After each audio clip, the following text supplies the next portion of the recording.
What's up, you filthy casuals? Welcome to the Casual Shenanigans Gaming podcast.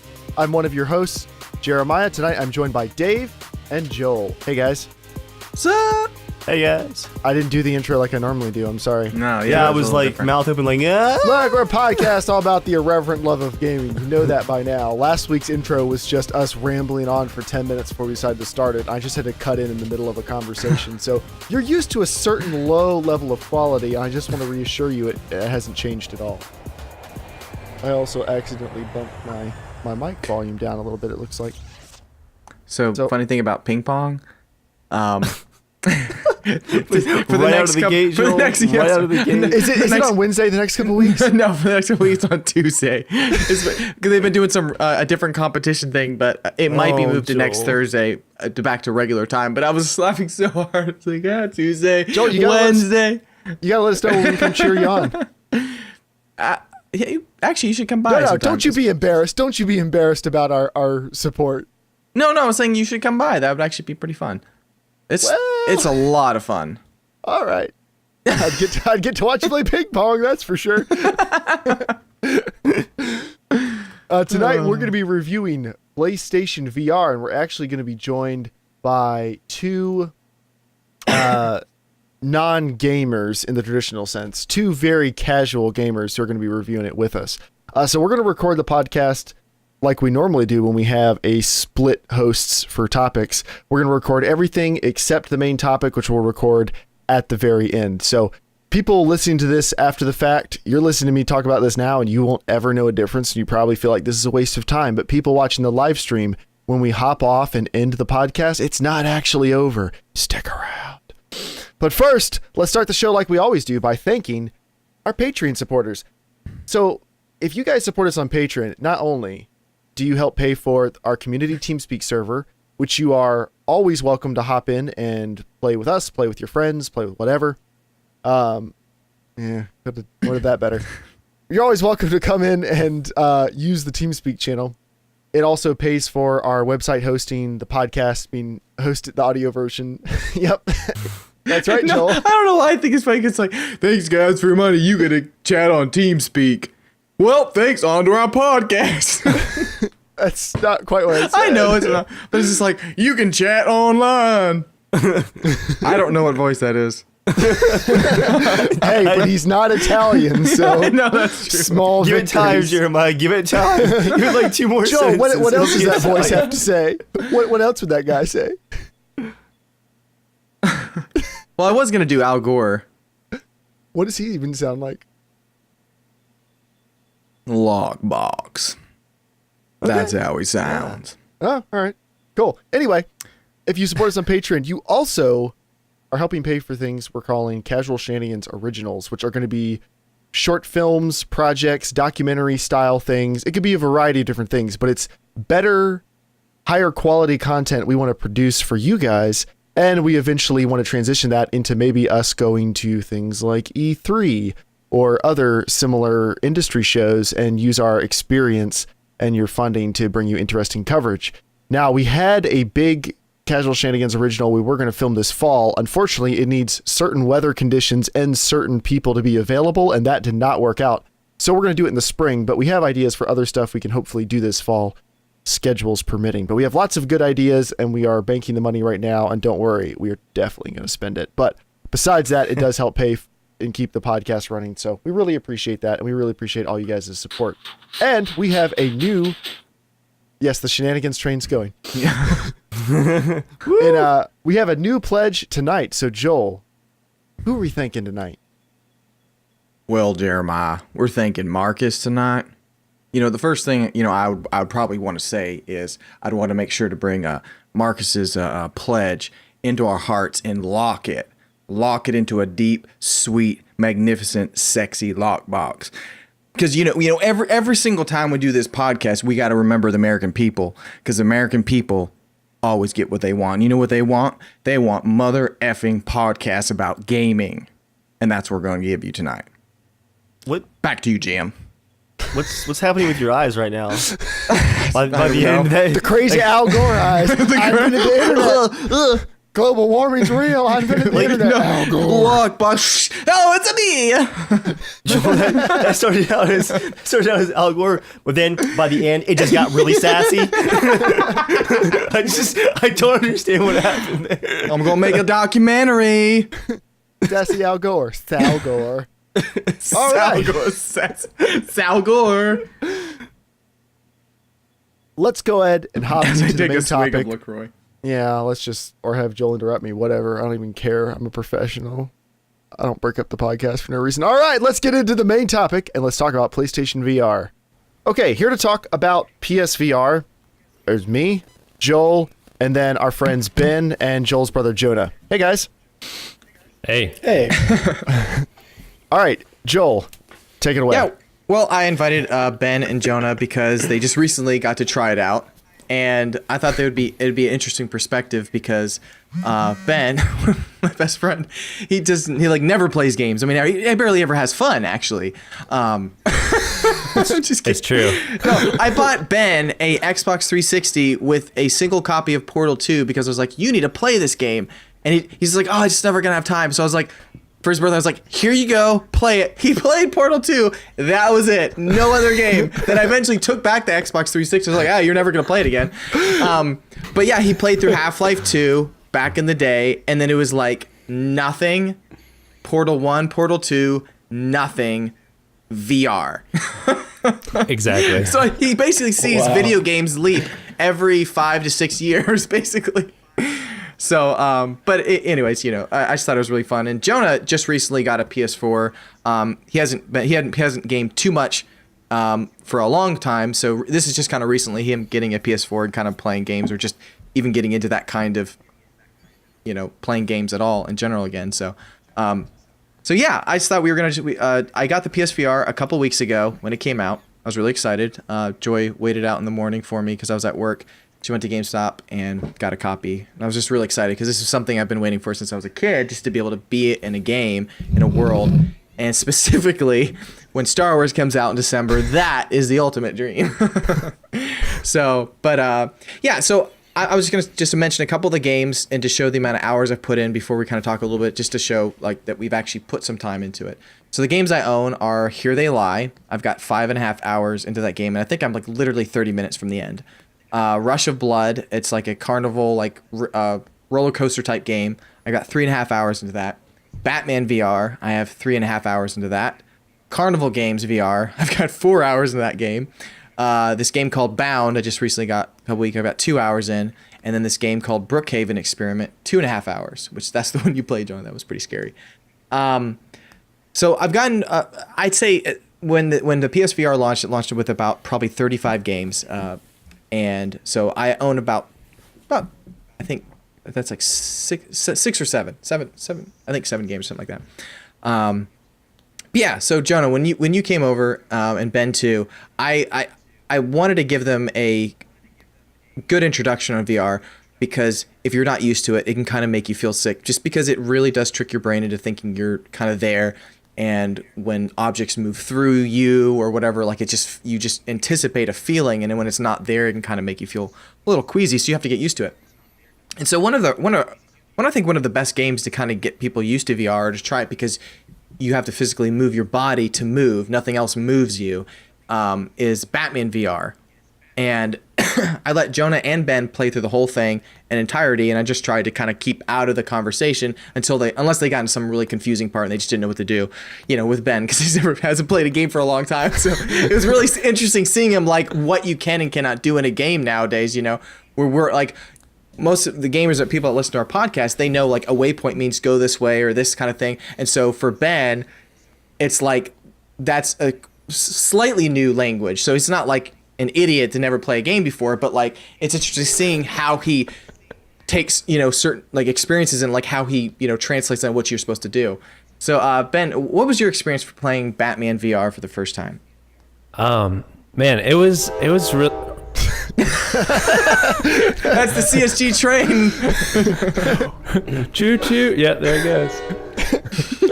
So I happen to work in an office right next to a train track. Sorry about that. Yeah, man, it was really cool. Yeah, I do play some games like Monument Valley, but more like casual like mobile games or puzzle games and stuff like that. Just for some context. But yeah, it's kind of like watching a movie. You get used to like the different languages in movies. Like, oh, okay, disarming a bomb, there's a timer on it. You don't go through the whole explanation of what that means in a movie anymore. Everybody knows that. So I feel like with games, there's definitely languages that you guys are probably more familiar with that I'm not. So that's probably true here and there.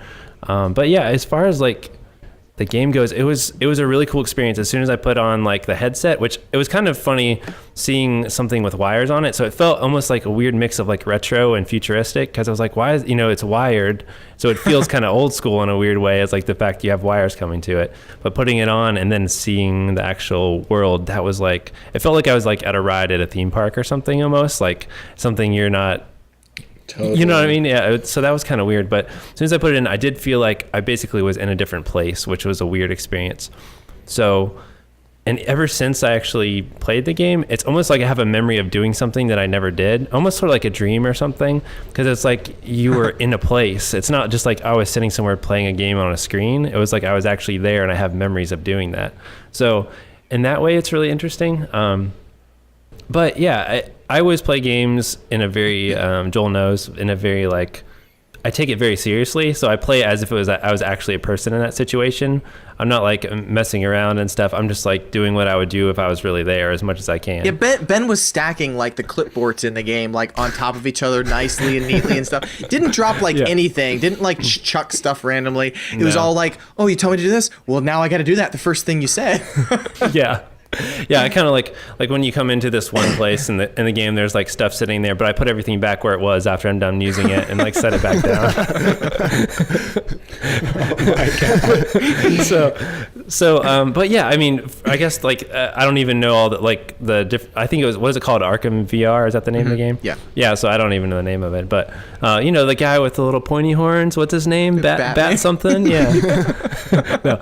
Anyway, but yeah, it was really interesting. I think one of the coolest things was looking down, seeing like your hands being emulated, like, but with the controllers, seeing like, okay, my hands are really here, squeezing the triggers and feeling like, okay, I have complete control in this game. That was really interesting. And then also I thought it was cool how you're able to interact with the characters a lot more. And it's almost kind of more personal because you can see like the characters looking directly at you. And even if you move your head, they're like, their eyes are still looking at you. So I thought that was pretty interesting too. What do you think, Jonah? What about me? Yeah, I really enjoyed it. I definitely had a very positive experience. Obviously, I don't do tons of gaming, but enough. I mean, I just played Uncharted 4 and The Last of Us. Really enjoyed that. So yeah, I play games here and there. Typically, most of the games I play are ones that I can play 30 minutes and get out of it and get back in and play. I don't like the open world stuff. But yeah, VR definitely was quite a new experience, that's for sure. Yeah, it definitely was interesting with kind of all the wires and stuff. It makes sense why you have to have that, but it didn't really impede like my experience that much. The headset was really comfortable, a lot more comfortable than I was thinking. I felt like it was going to be really heavy and kind of cumbersome and almost kind of shake about when you're moving, or you'd have to have it too tight and you get a headache, but it really wasn't that at all. The Batman experience was definitely very cool. That was the first game that I played. Unlike Ben, I was trying to like break things or like push things to the limit. Like, okay, like how far can I scoot here? Look over there. I really liked the with the binaural like audio? 3D audio and stuff. That was really cool. Yeah, exactly. I do sound, so I really appreciated that aspect of it. But even just picking up that little red phone and just putting it to my left ear or my right ear and just like hearing it coming from that place, you really could, or at least me, like can really spatially locate things. Something's from behind, like, I mean, like with 5.1, I have a 5.1 setup and a projector and stuff with my PS4, and that's awesome. 5.1 surround is so nice for games because you can really spatially know where things are.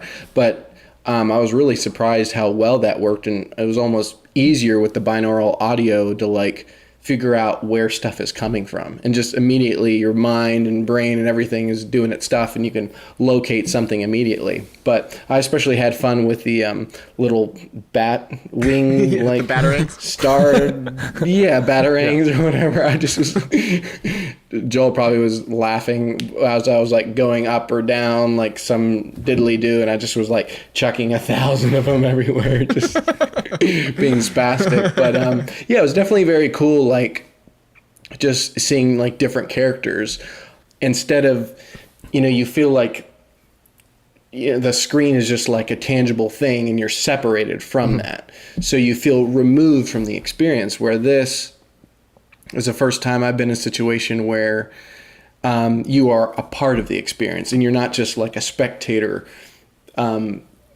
participating on the outside looking in, so to speak. So that was definitely very interesting. I think, obviously everyone's probably going to have a different experience with it. There's still a little bit of that kind of separation from the experience, just a little bit, just because it's not like 4K retina per eye, so which, that might be a good thing or a bad thing for some people, if they think it's too real or something. So I think that'll be interesting as virtual reality evolves.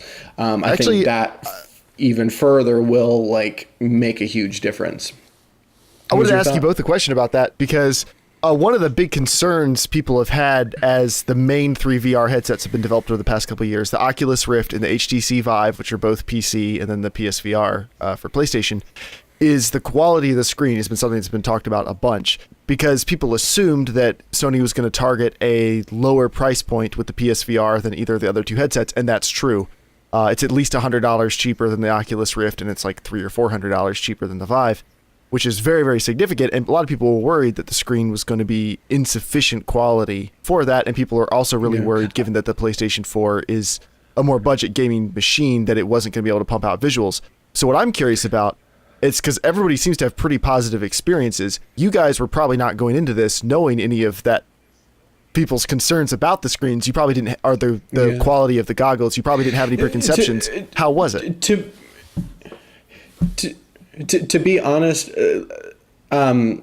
I was thinking it might have been a little sharper than what it was, honestly. I just loosely read something like, oh, the PlayStation VR headset is a little lower quality than like the HTC Vive or like the other headsets out on the market now.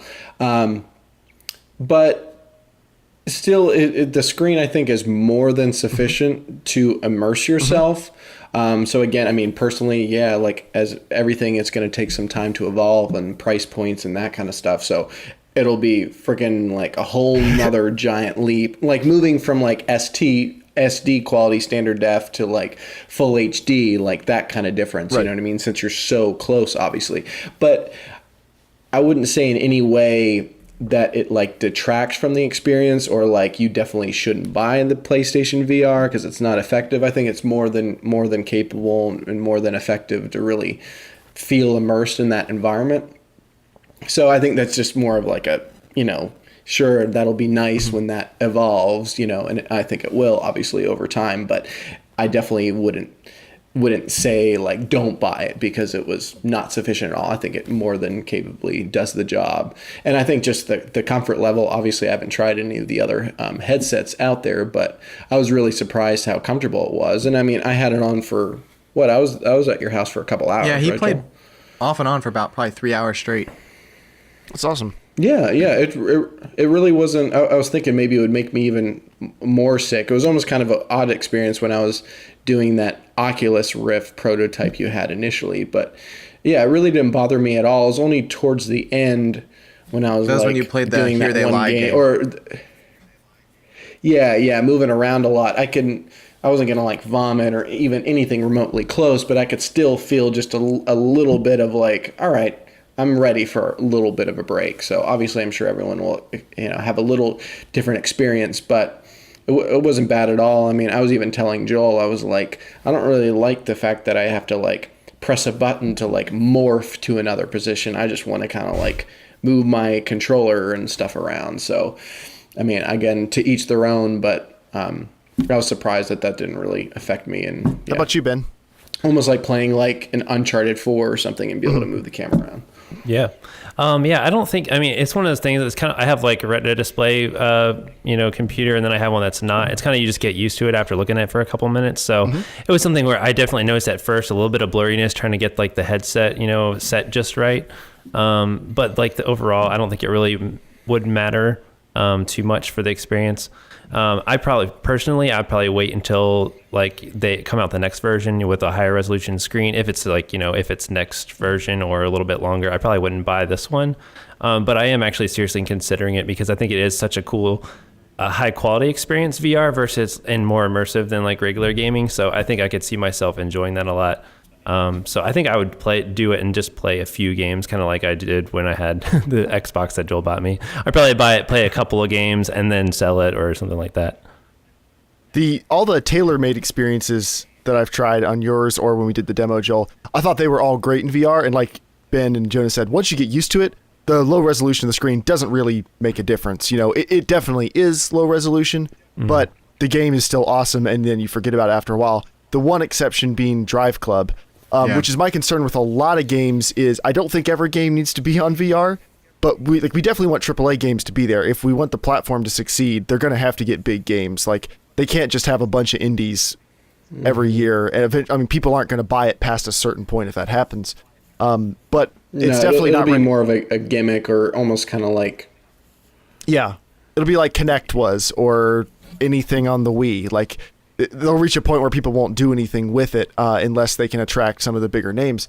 But with Drive Club, unfortunately for me, racing games are the number one reason I want VR because I feel like that would be the ultimate immersive experience is having like a wheel, have the audio, have the VR. That'd be so awesome. Which I'm sure there are going to be great ones. And I'm sure Gran Turismo on PSVR is going to be better than Drive Club was. But it definitely was that. I think the only one I played where the screen was bad enough where I just couldn't enjoy it. It was cool for the first couple seconds looking around. And then after that, I was like, I can't really tell what I'm doing. This kind of sucks. and you warned me going into it. I don't know what your thoughts are, guys, but almost something I hope in a new evolution of the PlayStation VR, whenever that would occur, what I'd love to see is just even a wider field of view.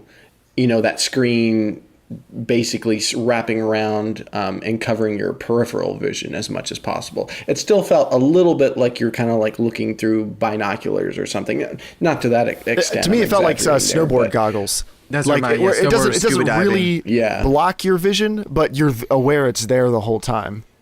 It's a little bit like you're looking through a portal. But for first gen, I thought it was way better than it probably has any right to be. Like I would have expected it to honestly suck quite a bit more. The polish is really there. I agree. Here's something really interesting. I showed Jonah right before he left. The last game I just recently got called Bound.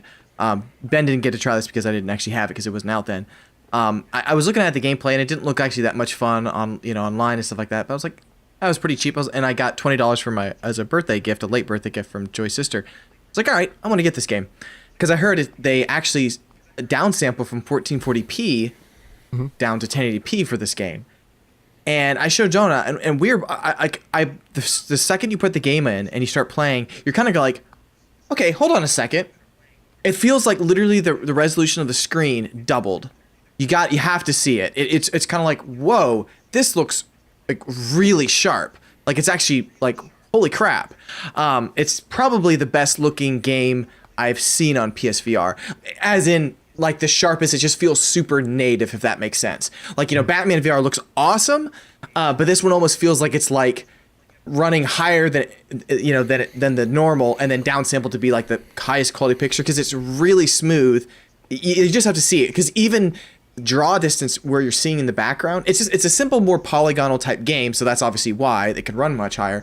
But it's one of those where like, okay, this screen can look actually pretty darn good. It's just depending on what kind of games and how it's run. Because Jonah, Batman, we went from Batman to play Rush of Blood, which is they're all native kind of resolutions, and then Here They Lie, which has you get to move the controller stick and actually move around, and Ben tried that, but that has a much kind of lower resolution, kind of fuzzy feel.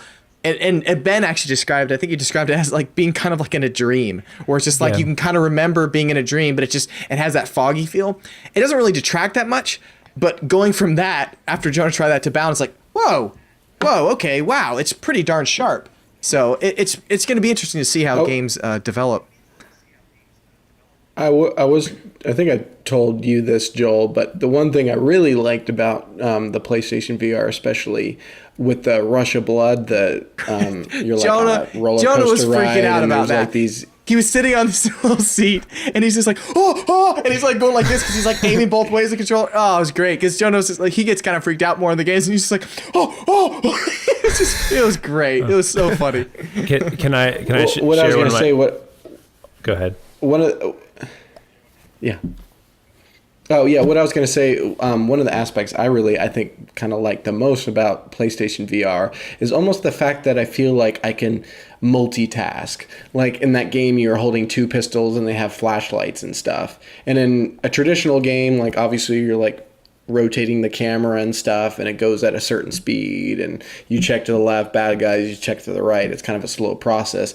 Here it's like I have one flashlight and gun covering the right side for a freaking evil like clown coming out, and one to the left, and I'm able to like double check, almost like making sure the road's clear and stuff. So I thought that was really cool. And there's definitely that heightened sense, like you care a little bit more about like not getting eaten by this monster just because like you feel like you're in that experience. Obviously you can like rein it in, like it's not a big deal, whatever. But it's still, it gets you your heightened senses a little bit. But I just like the fact that I feel like I can multitask. Like I'm able to like double time and like cover both areas easier because I can snap my head back and forth so many times. So I don't know, that was just one thing that I kind of like really kind of appreciated, that aspect of VR, because it's intuitive, because you're doing something that you already have the muscle memory for in the real world, and you're not even thinking about it because the VR experience is seamless enough that your brain doesn't have that giant fence it has to hop over and go, okay, no, I know what to do. Like once you settle into it, it just kind of unconsciously takes over. But and you don't feel any lag or anything. I mean, it's natural. What were you saying, Ben? Yeah. I was just gonna say. Well, along with that I love the tool belt. You know, in the Batman game, being able to reach down and grab stuff. That was just such a good idea of a way of holding weapons and stuff, and it did feel really natural. But I was just one of my favorite experiences, I think, in the Batman game was this. I won't spoil anything. There's a part where you come to 3 doors that you have to like peek through. And it's just funny. It's just funny how it feels so real, and it's cool because when you move your head, your perspective changes. So like I would like kind of walk up to one door to like peek inside and slowly slide the window open to see inside. Yeah, he's at a morgue and he's like opening these, sliding down these little doors to see through it, to see who's inside. Yeah, exactly. It was. Me and Joy were sitting behind him. We were crying, laughing because Ben, he was getting really immersed. He's holding the screen door, and he's like. And my head in real life, I'm moving my head down because I don't want to look inside. Yeah, you know? he was actually, and it was just funny seeing like, oh yeah, you can do that. Like something I had to tell Jonah many times is, hey Jonah, you can use your other hand at the same time. Yeah. Like he would do one thing at a time, and I was like, oh, you can use your other hand to like move objects and stuff, because it's like you're kind of used to games like, okay, you can only whatever options you have for buttons, that's it. But it's like, oh yeah, I can grab something and rotate it. Ben really liked this one part in Batman. Manipulating this little like bullet or something you have to scan. Oh yeah, and you're talking about in midair, where you had to like do a 3D puzzle in midair. Yeah, I see there's a lot of opportunity for more like puzzle games or things like that could be interesting. But one thing I feel like would be a big improvement that would make things easier is like being able to interact with other people in the room a little bit more easily, like naturally when you're playing. So like something like one thing I thought like on the controller, if there's a button where you could just push one button and then it brings in like room audio, like a mic, so you could talk to other people.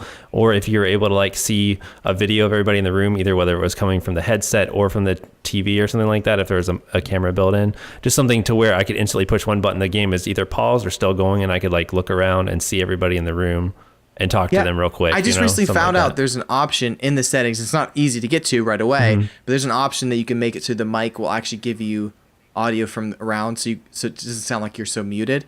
But people are asking for an update that you can hold some button down or whatever, and it basically opens up room audio Because that is one of those things where it's like, again, when I'm playing by myself, I don't have that problem, you know, because I'm not talking with anybody. But it's like when you are showing someone and they maybe don't know the controller right away, especially, you know, Ben hasn't played it before, so he doesn't know where the start button is to resituate, you know, where he is in 3D space. I have to like go up there, pull the headphone out. Hey Ben, can you do this? Okay, yeah. And then like, you know, when you have it on, if the headphone drops, you got to find it. And so there's a lot of those aspects that, again, as like the more you use it, you know, it becomes easier. But it's one of those things where those are going to be really cool to see how that develops in the next generation of going, okay, we'll have headphones like this, or they plug in like this. So it just makes everything so much easier. I think it'd make it more social, and also if you have family or kids or something, you know, and like they're calling you or something, you want to be able to like pause it real quick and not take it off and say something and resume where you are, you know. Yep. Yeah, because it's a little bit of work to take off too. Like you want to be careful with it. You got cords that you can't really see while you're wearing it, and you don't necessarily know where you are. I don't know if any of you had the experience where you start out playing the game in one place, but you move a couple feet over the course of it. Ben was almost punching me with the move, like in the face. I'm sitting on the couch. He's like, like what? That just made me think. In the game Deus Ex, you know, the police helmets in the game. Yeah, they go like shoot, shoot, shoot, shoot. They go like this. That would be amazing for future VR. You just hit a button and it just goes shoot, shoot, like that. That would actually be incredible. So you just want to wear like a motorcycle helmet and you just flip the visor down and it's the screen. Is there anything else you guys would like to see them update, whether it's something that could be done in a driver update or something that you would like to see updated on the second generation of hardware? I know me personally, obviously, I think you can use any type of headphones you want, right, Joel? Or, it's not limited that way. So obviously you could use nicer headphones, but I think I'd like to see just like a standard, like where it's part of the VR headset, like comfortable headphones like you're wearing, Jeremiah or Ben, you know, that just slips over along with it. So most people have a really good high quality audio setup instead of shoving things in your ears or it being awkward then to have some other device, big headphones throw over top. The Oculus Rift actually has well or not, but a headset kind of like yours, Jonah. Built-in audio. The Oculus, the Oculus has something like yours. They I think they fold up like this, and then you can just kind of fold them down. They're built in. They're not like amazing, but it's one of those things where I find myself using the PlayStation VR ones, this little earbuds, because it's just almost like they're right there. I have them already plugged in. That like they sound good. When I'm seriously playing a game, I might go grab better headsets or something like that. But it's kind of like it sounds pretty good that I'm like, it's fine. I just like the accessibility of it. So I think having something that's just super accessible. Well, it would also kind of. Exactly right, and I think it would also tidy up the setup. You have a few less wires or something that can fall out. Because again, with the PlayStation VR, you know, I didn't do it, or I don't know if you tried it, but even putting a full headset over top, that might be clunky, and then you have another long cord hanging around. So yeah, I think that would be a nice option to have for sure. Yeah, the main things for me, I would say, would be just a high resolution and wireless. That's it. I mean, easy said, but hard to do, I'm sure. I'm sure they'll be able to do wireless at some point. Right now, actually, on the HTC Vive, there's one company, their solution for wireless, because the HTC Vive, if you haven't seen it, it has room sensors, so it's really designed for you to be able to move all around your room, and it tracks you within the space instead of just with one camera, which is cool, but you need a large space cleared for it. So one company's solution is to build a backpack PC, so you can have all the wires in the backpack and the computer, and you can move around your room wearing it. I'm not saying that's the best solution, but no, thank you. You know what I'm just picturing? You're like, oh, that was a great game, pull it off. You're like in the middle of the forest, like, I have no idea where I am. But yeah, wireless would be cool.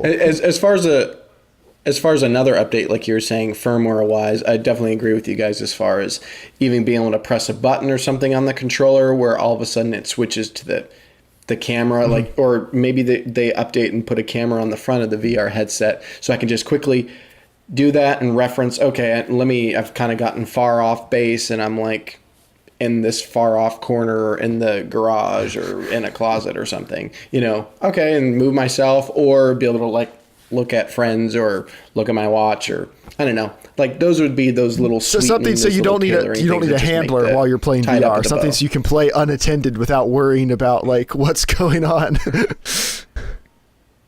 Exactly. Yeah. The last two things I had here, and just kind of our main topic, Obviously, the biggest negatives I've seen so far in a game has been Drive Club VR, where I think it's a well-made game, but it's one where, because there's a lot of long, you're looking far in the distance on roads. It makes it it's very hard to see where you're going, where I think maybe if you race it a couple times, you just kind of memorize things, but it doesn't look that great anything farther than your car. Basically, it doesn't really look great. That's just the one that's supposedly it's running at a lower resolution than even the main screen is, so which is not great.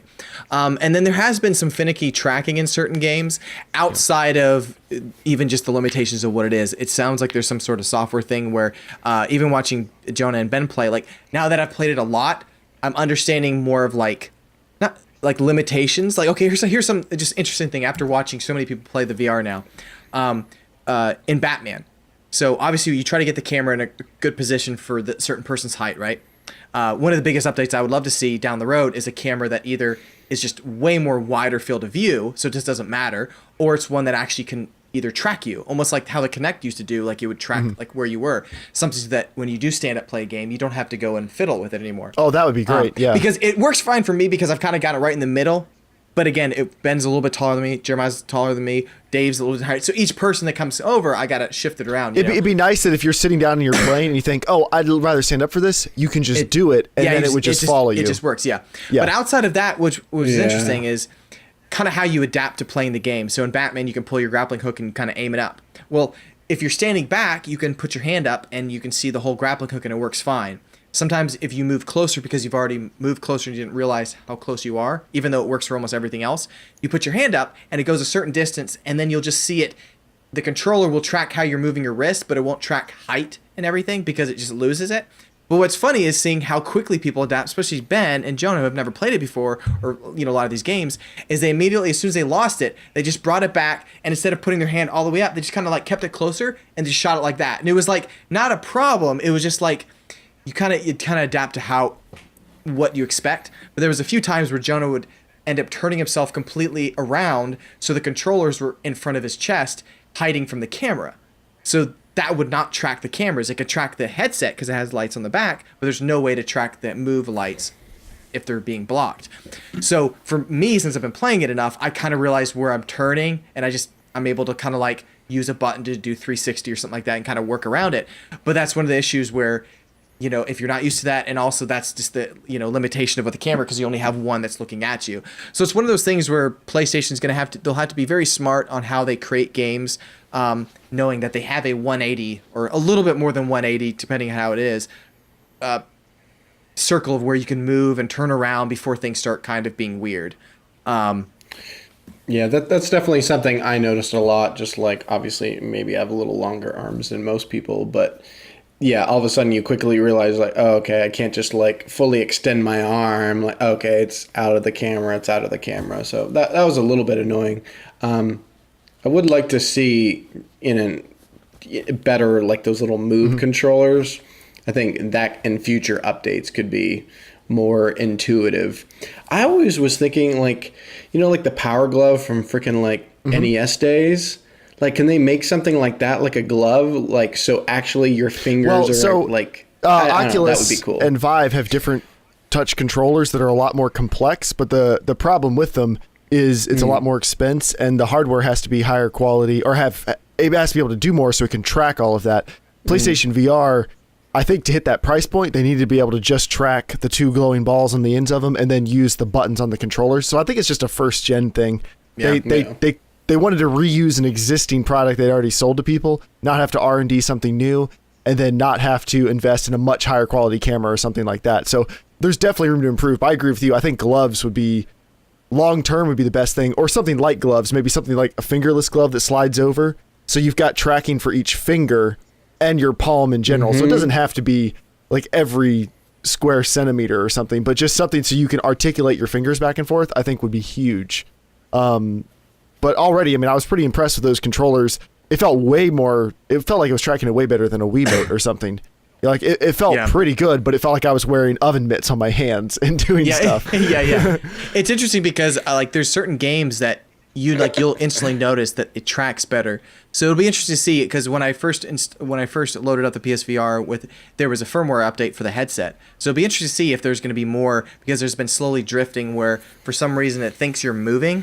Like there's a lot of analytics and all that stuff that goes into it where a person's body is never still. It's always slightly moving. And here's something really interesting, Jeremiah, that I think you'd really like about the way they made the display for it. This is really cool.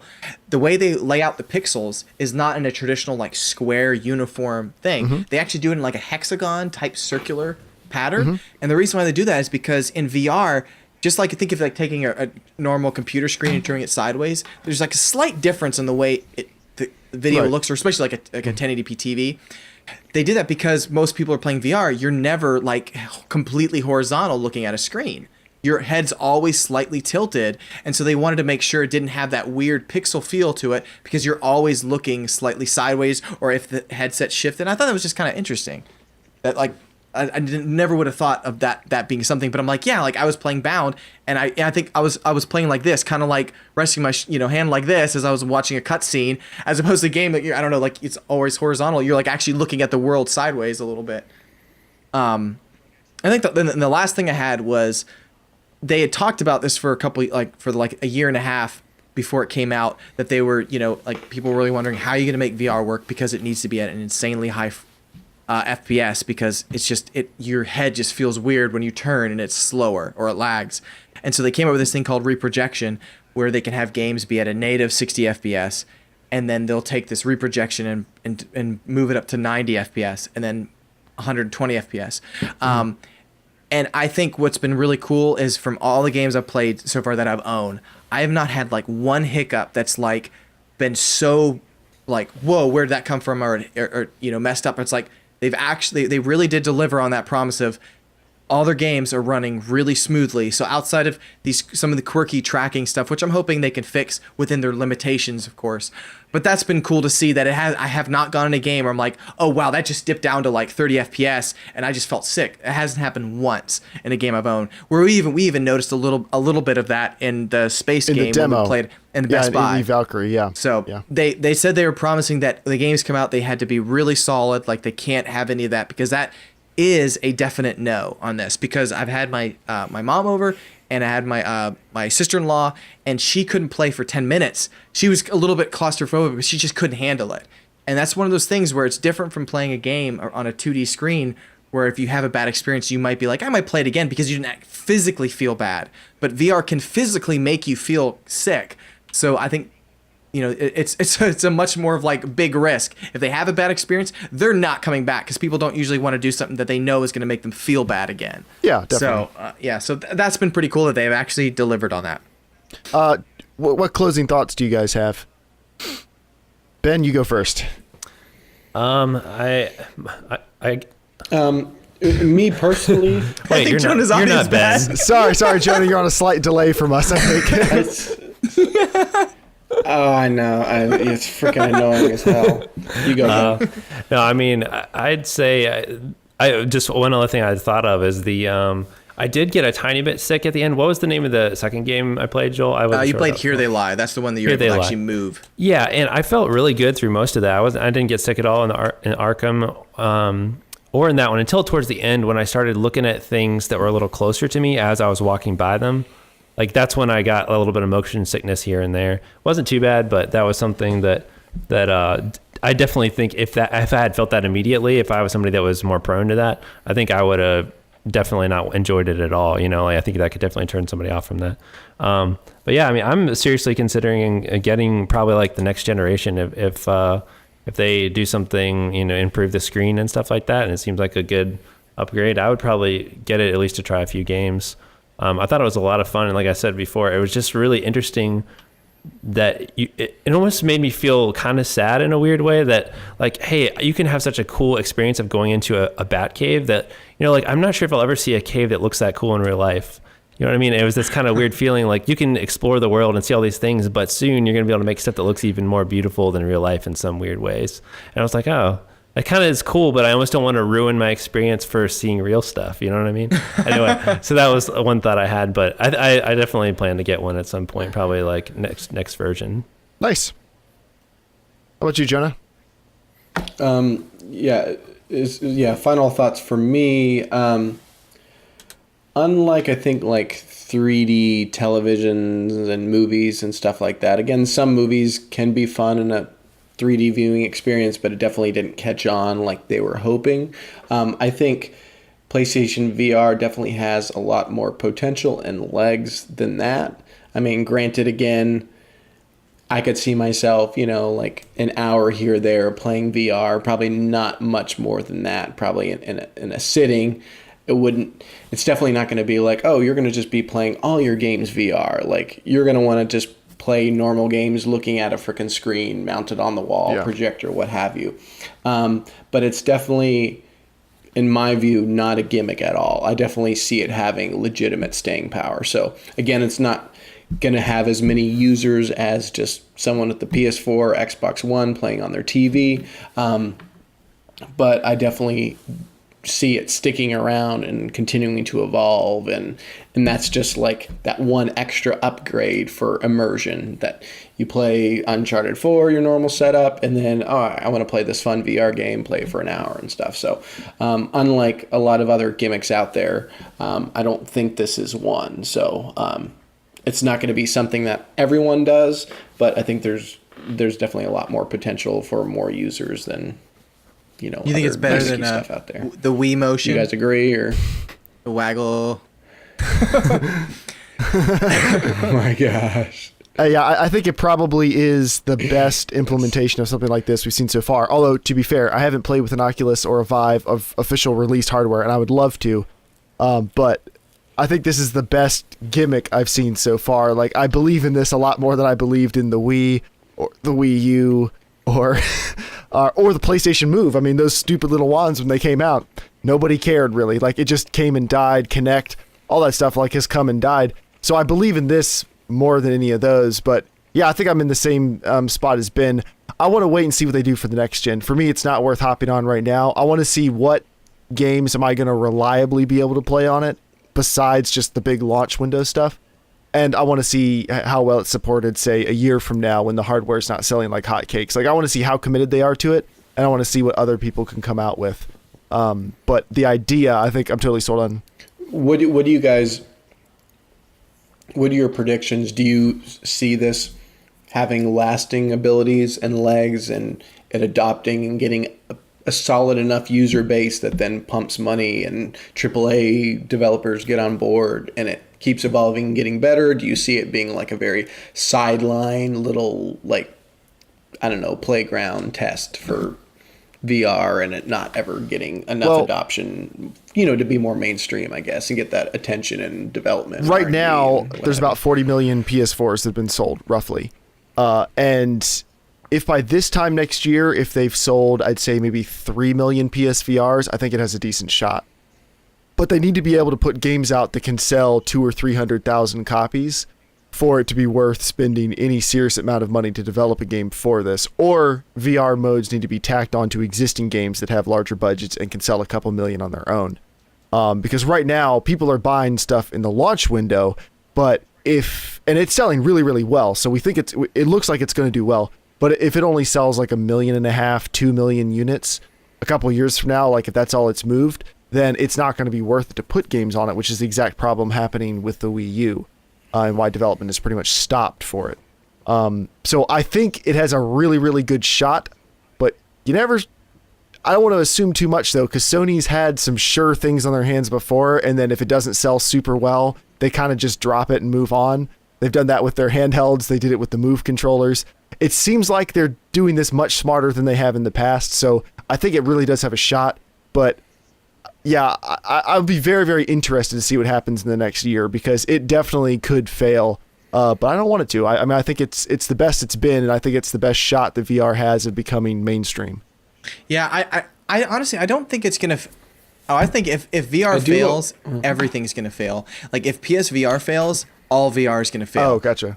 Because, I mean, the Oculus and Vive have not sold much at all for the amount of time they out. So if there's not like AAA developers going, hey, I want to make a game for only 100,000 users.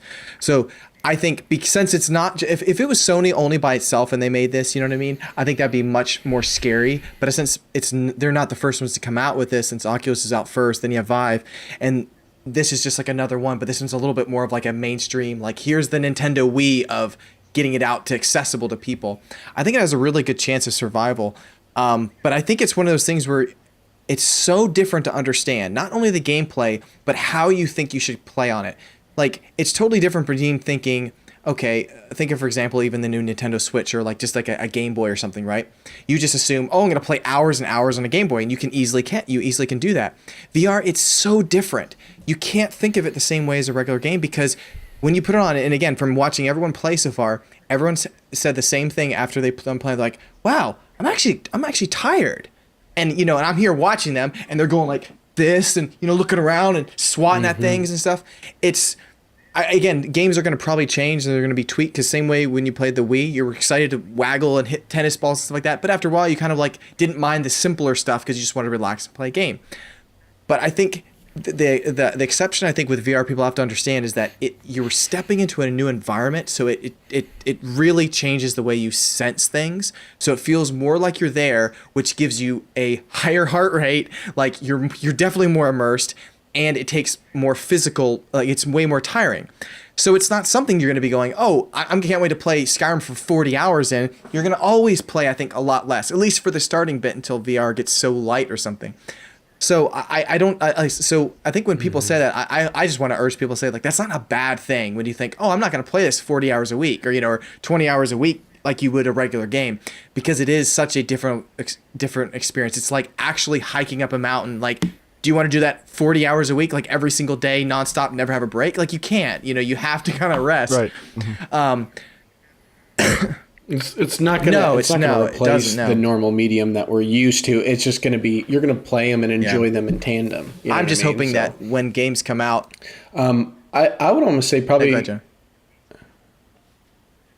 I was gonna say my guess for probably maybe the more widespread adoption of PSVR, at least I would assume, is I know me from an end user, it's like, I don't want to look like, all right, do I have to have like a crazy expensive gaming PC and install this or that? Or how's it work implementing it with the Xbox One? I think that's something that can happen. There's something about just an all-in-one solution. It's plug and play. You don't have to worry about like, I got to read up on this and then how it works with this. Is there updates, plugins, what have you? That's what I would say that way. And I think the other interesting thing too is I always find like, when these like the different consoles come out, they always have like some new little gimmicky thing, like you guys have said, like those Move controllers for PS3. I always remember seeing it, and then it's like a couple years later when I end up like playing or utilizing some of those things, because I'm always kind of a lag behind. I'm always like interested to find out, all right, I guess they didn't do anything with this, like there's like all these cool extra like buttons or like features or glowing stuff on the controllers, and it's just like, and you don't do anything with it. I think it just comes down to the fact that like, as much as like these developers are trying to have some new doodad to like revolutionize things, just like with 3D movies and stuff, like it's fun like once in a while and it can be nice and it's a nice treat, but most of us just want to sit on our couch and watch a beautiful image, but 2D, you know what I mean? Flat screen, no 3D. I don't have to wear some damn thing. I mean, yeah, absolutely. But thank you guys very much. Thank you for your thoughts. I thought this is the perfect way to get a review on such a new technology, is talk to people who don't have a lot of preconceptions going into it, because especially on the podcast, we've been talking about this for well over a year, talking about leading up to it. So we all had a bunch of preconceived notions going into it, but I've really enjoyed hearing what you guys have to say. So thank you very much for coming on the show. Thanks, Ben. Thanks, Jonah. Happy to do it. Absolutely. Okay, it is now time for the news. News time! So our first news item isn't really a news item. It's more of just a cool little tidbit I saw today. GTA 5 has sold 10 million units this year, 70 million units total. 10 million units this year. That would make it a massive game in any given year. And this is it released in 2013. It has been out in 2014, 2015. Who is there left to sell to? And in that's what we're all wondering. What are they playing it on? PlayStation 4, PS3, Xbox 360, Xbox One, PC. I mean, probably not Nintendo Switch, but we can dream. But that's just crazy, and that's good for them. I mean, that probably explains why they keep making and releasing free content for it. But I have a hard time thinking Red Dead 2 is going to get anywhere close to that amount of sales, because this is just ridiculous. But yeah, that's awesome. I did some rough math here, and it is rough. I'm not sure if I did this right, but yeah, it looks like that's the equivalent of exactly 1/4 of the entire population of the United States of America has bought and played Grand Theft Auto. Yeah, that's about correct. Yeah. Yeah, that is nuts. Well, I guess I count for 4 of that, since I bought it on the 360, PS3, PS4, and PC. and I count for 3 of those as well. I count for 1, the true edition. I also have a spare key sitting in my Steam account right now. So, I mean, it's probably not 70 million individual people, but it's probably 50 million, and that's still really cool. So, good job, Rockstar. Dave, what do you got for us? This news item actually caught my eye over the weekend. It was yet another internet rumor mill started on Reddit, as a lot of them tend to do, about how NVIDIA and their GeForce Experience program is spying on you, the consumer, and selling your information to advertisers. And this is not unheard of. I mean, this is kind of things happened before. Like, what was that? Last year we had that free VPN service that turned out it was like targeting you with ads, so like they would assign you an ID.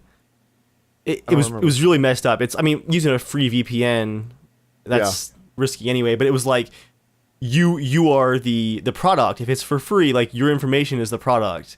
And a lot of people felt betrayed by this, but I mean, this is NVIDIA. They've made some mistakes, GTX 970, anybody? But the idea that their accompanying software would be stealing specific information about you, and the allegations were that this data that was seen coming and going from GeForce Experience's program, like what time of day was it seen coming and going? It's relevant to the case. Ooh, all times. Day and night. Day and night. All right, interesting. Very suspicious. The accusation was that it was like pulling your Facebook ad tracking, like all this stuff that would like create this huge advertising profile for you, and it would like know all the programs you were running, and like the guy on Reddit was even saying like how long you had each program open, and all this very deep information. I'm like, I saw that. I'm like, if any of that is true, that's really concerning, because I use Shadowplay and GeForce Experience for tons of stuff, but the accusation was just so huge that I was like, okay, I'm just going to shelve this, not worry about it. Let's see if someone digs into it. And gamersnexus.com, I'll get the URL right. Isn't that .net. like a mod thing? Gamers. I thought that's the place that you can get all the mods from. Similar. Nexus mods and Gamers Nexus are 2 different things, though. Very Gamers close. Nexus is just it's a news site, apparently. Well, they dug into it. It turns out the end user license agreement that got this person investigating the data transfers actually for NVIDIA's website, not for GeForce Experience. So certain parts of their website use cookies and have ad trackers and stuff like that. That's what that part of the license agreement was for. It turns out GeForce Experience is a very different agreement that you agree to. And it specifically says in the agreement that they're tracking your hardware data only. So like your graphics card, your CPU, your memory, the usual stuff. And NVIDIA actually responded to these allegations with a complete list of what their program is gathering about your computer, and that was it. And Gamers Nexus dug into the information that was being transferred, and that's exactly what it was. Just your computer hardware for GeForce Experience. I wanted to pick this as my news story just because, like I said, I saw it over the weekend, and I was like, whoa, that's really bad if it's true.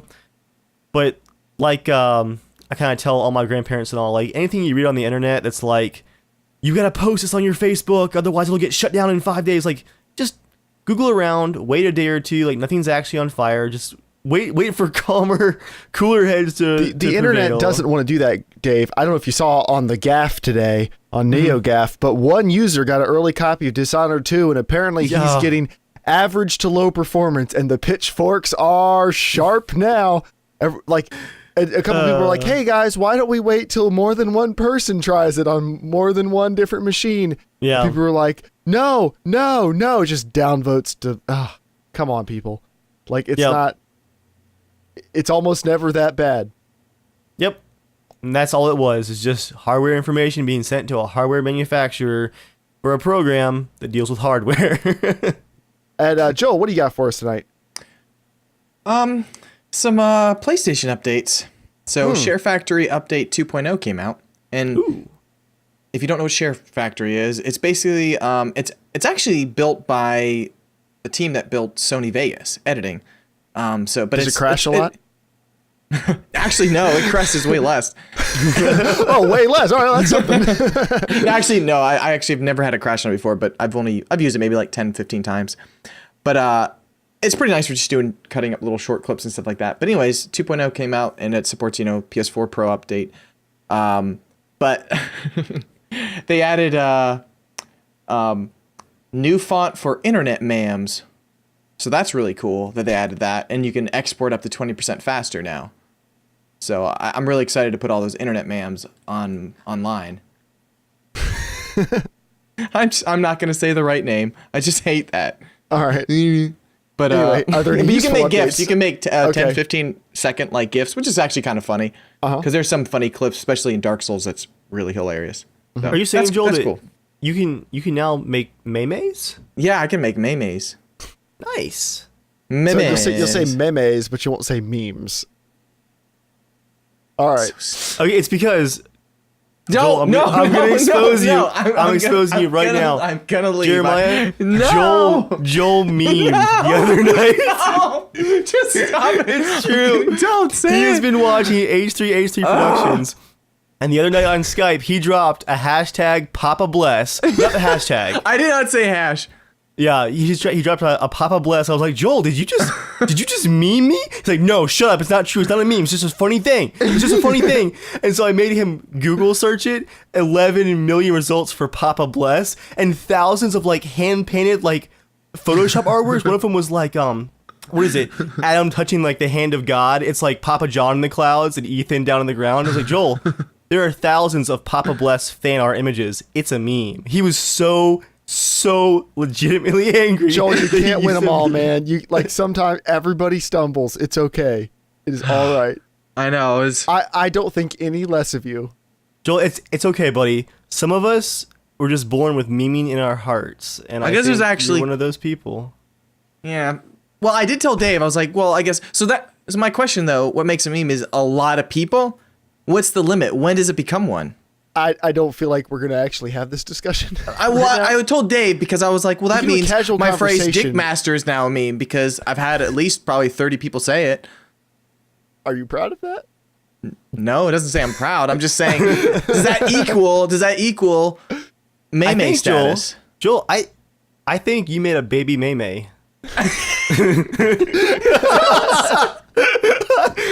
Joel, maybe one day if you nurture it and you share it, and if you tweet it, Joel, if you tweet it and hashtag it enough, it might grow into a full-grown meme. Right now, it's a slightly rare meme.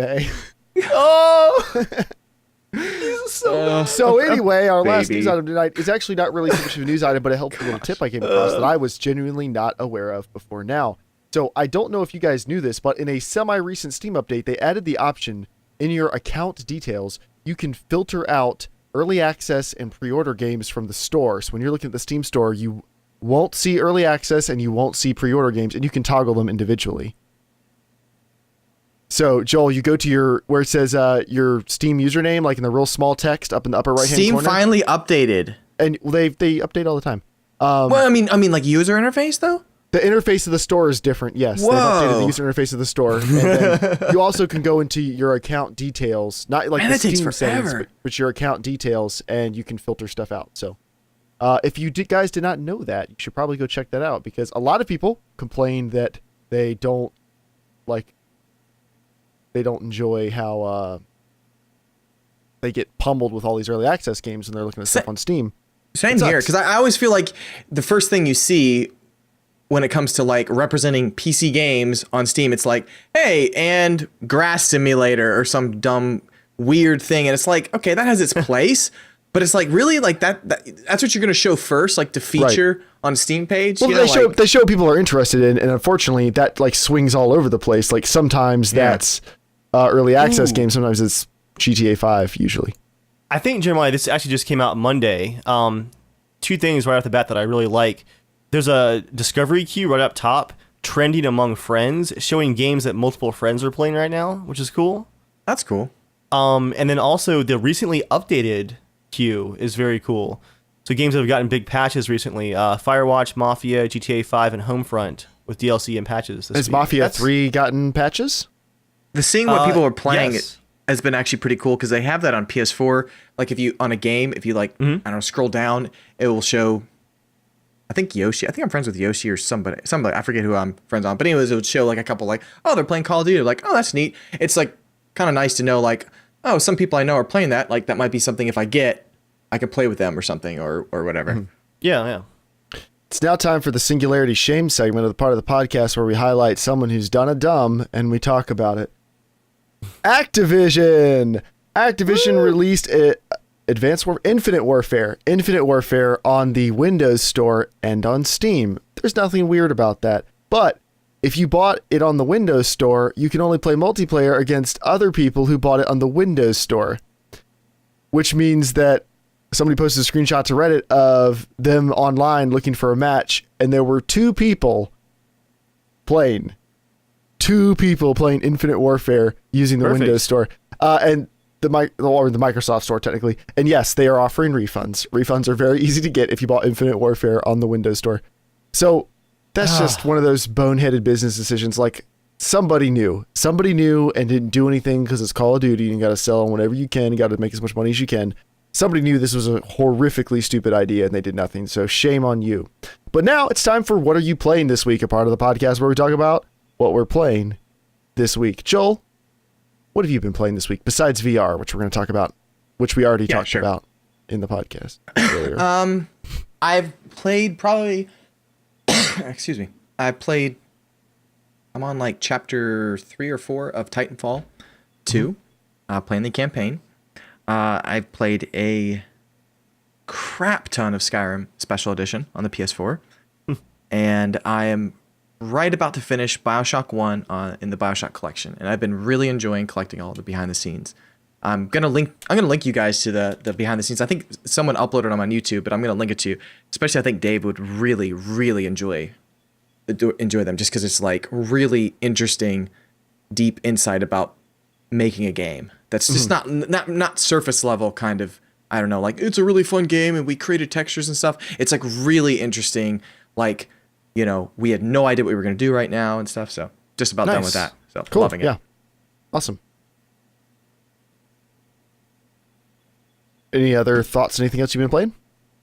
I don't know, just how much I've been enjoying Skyrim, really, honestly. Just, you know, kind of going from the first time playing it to wasn't really super into it, but I like Bethesda games. But around this time, it's like, and I think honestly, I got to give a lot of thanks to Witcher, just in the sense of Witcher was such a very fun, immersive game, and just, you know, even with Gwent, it was just going into a tavern and like playing a game for a while, listening to music.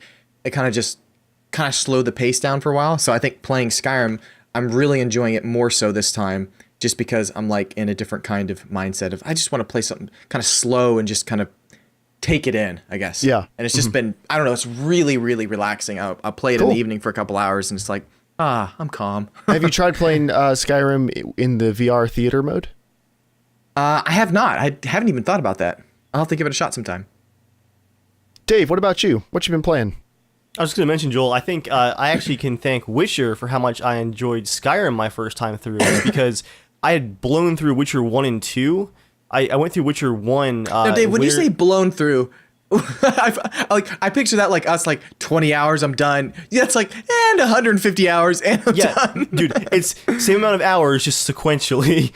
I played Witcher 1 in winter 2010. We were just building the house, and so I was playing on my laptop, and it ran great on that. I had like 60 hours in that for the first playthrough, and then finished that in like March, and then Witcher 2 came out like a month later, and so I was through that in like a month and a half. Like I played the crap out of that, and then there was a cliffhanger at the end of Witcher 2, and we knew there was going to be a third game, but it was, of course, years and years and years away. We didn't know at the time it was like 4+ years away. But then Skyrim was announced for release that November in 2011, and so like Skyrim like kept me going while I waited for the return of the king, basically. But yeah, like honestly, I really enjoyed my first playthrough of Skyrim. I don't think I could go back yet. I don't know. I installed it. We'll see. Oh, you installed the special game? Mm-hmm, yeah, cool. For the creation kit mainly. We'll see what happens. Yeah, I've been playing a little bit of Battlefield 1 with you guys. Like every time we play, it's just so much fun. I should have added that on there. I played it, I think, once this week. It's been a little bit busy, but I'm at like 62 hours, and I've had no time recently. I'm at 62 hours. Beyond that, the only thing I've played is like a tiny little bit of Fallout just to record a video. That's literally all I've played of anything, because you guys watching the live stream, the office remodel is almost complete. It'll be done by this weekend, and I'm making long-term plans. I'm doing everything in this remodel, like to completion, trim, paint, everything at the same time. So when it starts like snowing outside and the wind's howling, I can just put on my Witcher hoodie and just immerse myself and play like inappropriate amounts of games all winter. Like I'm going to make up for the last couple months. This winter is the plan. I'm excited. And look, I got a couch back here now. Like I can play Battlefield to the point of exhaustion, take a battle nap, and just get right back to it. It's going to be great. I'm looking forward to this winter. Awesome. I have been playing a ton of Battlefield with you guys, of course.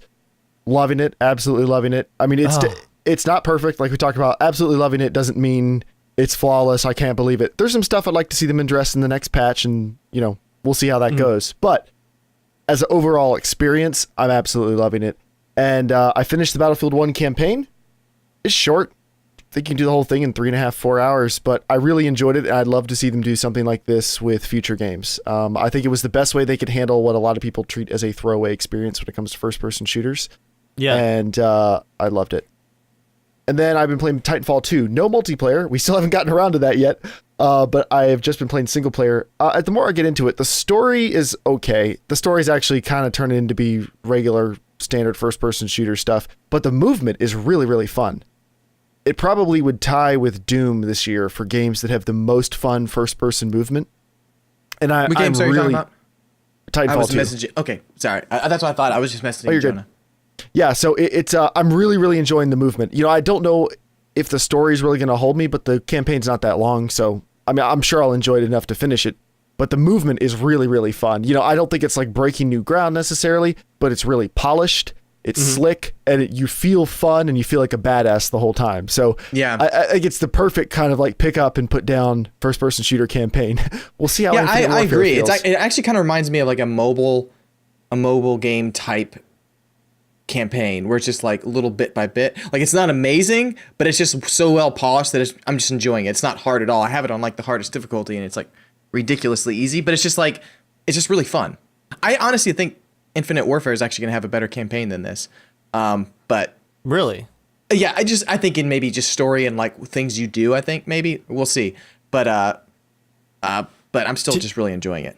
To keep it spoiler free, I've read most of the PC Gamer review of Infinite Warfare, and they actually compared Titanfall's campaign directly to Infinite Warfare, and he said that because he played Infinite Warfare after Titanfall, he felt like it really hurt the Infinite Warfare experience, because he felt like you were constantly being like on a leash, like pulled back from what you wanted to do in the campaign of Infinite Warfare, whereas Titanfall 2 was like, look at all these cool things you can play with and experiment with and have fun with.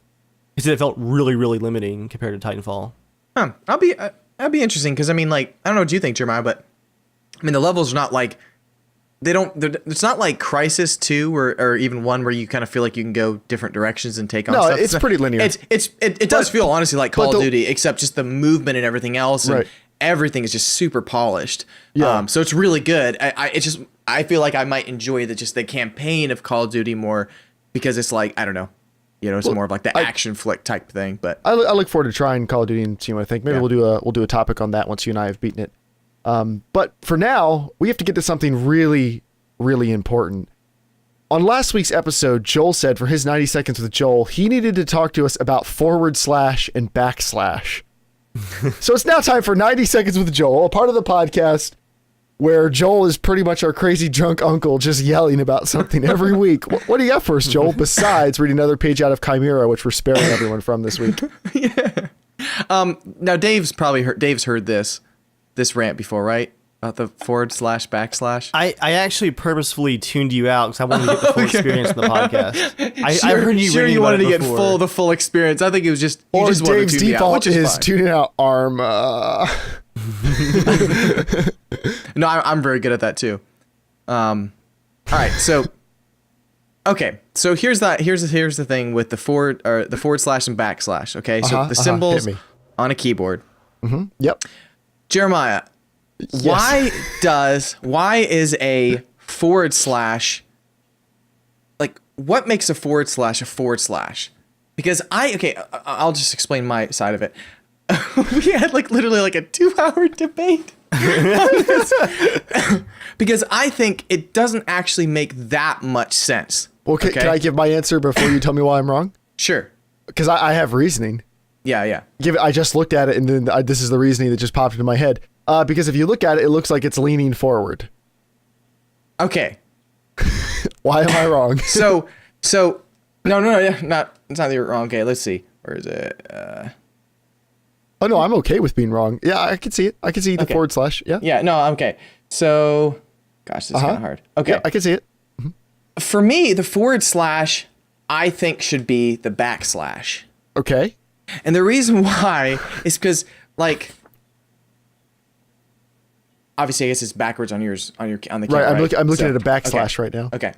Yeah. Well, this, man, now I'm really confused. So, okay, a // to me makes it, I feel like I guess it's not swipe this way. So it's really because it's the camera. Wow, we It are should be- so many I know, levels deep I right know, now. we are. I I'm feel like waiting it should for be the like this point. because, damn it, I got to do it this way. All The right. reason why a / doesn't make sense because you're saying, okay, it leans forward like this, right? Right. Like the Forward top. / leans For forward me, like that. okay, I'm thinking of how you draw it. Okay, obviously you hit a keyboard and it's just instantly there. But on, if you draw it or have to however it's, I just think a /, I'm slashing back like a sword. Well, I don't think That's it's a sword, karate okay? movement, though. I know, believe know, it's a I know. writing movement. But to me, it's for me going, okay, why is this leaning forward? I guess the only good reason I've heard so far is the fact that you do read left to right.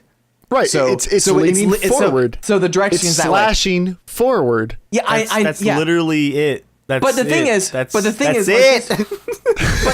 slashing a /, it's you wouldn't slash up or anything. So that just always But feels wrong to me. nobody, you're the only one slashing with your hands, though, Matt. I know the reason why it's always been so confusing to me. So anytime it's /, I'm like, shit, which one? Because no joke, in my head, I've always pictured a physical object dropping, and it goes like this. So that dictates which way is forward. So it's this is a / this is a /. This is the most complicated way to decide.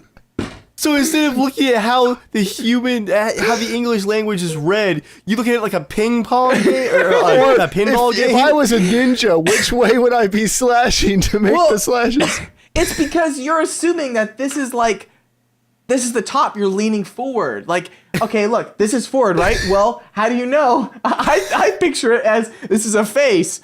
So the person's eyes could be looking this way and he's leaning back. So that's a /. Why do you think that complicated? I think I got too deep into thinking it. Obviously. Yeah. But for me, it's confused because I'm slashing backwards. So when I hear /, it's when I think of this, how does it slash? You go up, you know what I mean? So I picture the slash movement when I hear it. So that's why I want to know why is it in the called other direction. Why is Just it go in called the a other direction. /, or So a forward a forward slash, you could be slashing forward starting from the bottom. Yeah, but what dictates you have to start from the bottom? Other letters in the alphabet, you can start from the top or whatever else. From the top. What? What dictates you should start from the top? Well, okay, drawing letters, in cursive or whatever. You start from various parts of a letter and stuff. You can make swooshes down, up, or down. So to me, I never saw a standard of, you start at the bottom, so it's leaning forward, or that's the top, or whatever else. So that always confused me because I always picture someone leaning forward or leaning back. Joe, I got the name of a therapist. It doesn't have to be a regular thing. I just want you to go talk to him once. You need to bring this issue, and you need some closure.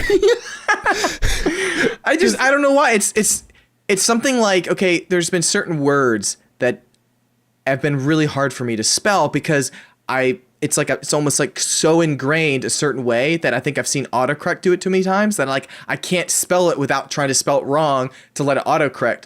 So I have to do stupid little tricks in my brain. I do that every time I spell bureaucracy. I just go like bucracy on Microsoft Word and go, what you got for me?